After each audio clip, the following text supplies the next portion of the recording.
dažnai kyla toks klausimas, kad jeigu žmogus labai stengtųsi būti geras, viską darytų tik tai gerai, geriausiai, būtų sąžiningas, būtų darbštus, būtų mylintis, ar galėtų žmogus pasiekti tai, kad būtų išteisintas Dievo akivaizdoje? Ir atsakymas švento rašto yra toks. Romiečiam laiške 3 skyrius 20 eilutė.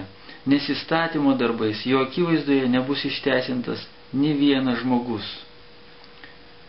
Įstatymo darbais mūsų, kad ir kaip mes stengtumės, žmogus negali būti išteisintas. Ir dar viena vieta Galatams 2:16. Žinome, jog žmogus neišteisinamas įstatymo darbais, bet tikėjimu į Jėzų Kristų. Mes įtikėjome Jėzų Kristų, kad būtume išteisinti Kristaus tikėjimu, o ne įstatymo darbais.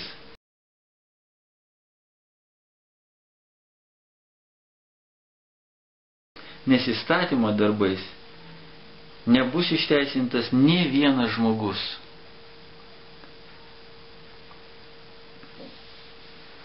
Ir šventas raštas atsako vienareikšmiškai, gerus darbus daryti reikia, bet išteisinimas ateina kitaip. Ne dėka to, ką mes darome ir ką mes pasiekime ir ką mes nusipelnėme. Ne per mūsų nuopelnus, bet čia mes girdime aiškiai, kad tai per Jėzų Kristų.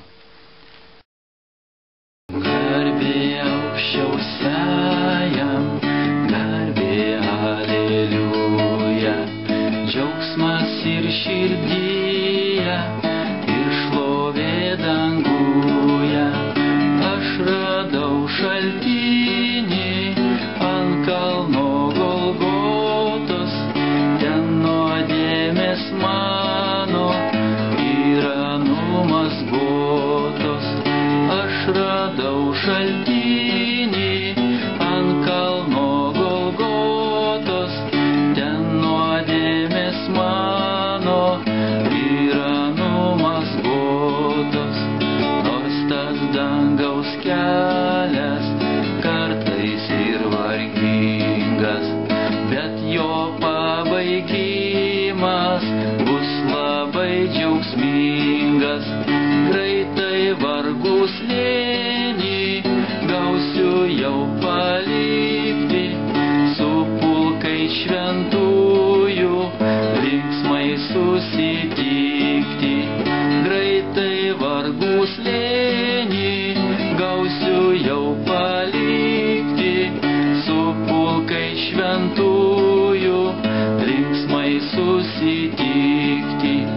Jie meilingai sveikins, duodami klausimą, iš kur turi vargšas čionai įėjimą.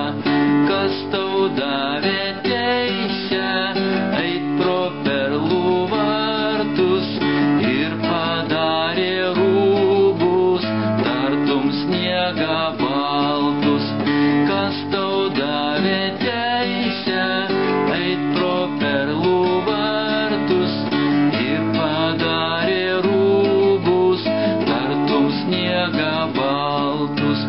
O aš tik pradėsiu aleliuja tarti, jog per Jėzaus kraują mano rūbai balti, o dvasia šventoji ir jo žodis šventas duoda man tą žinią, jog būsiu priimtas.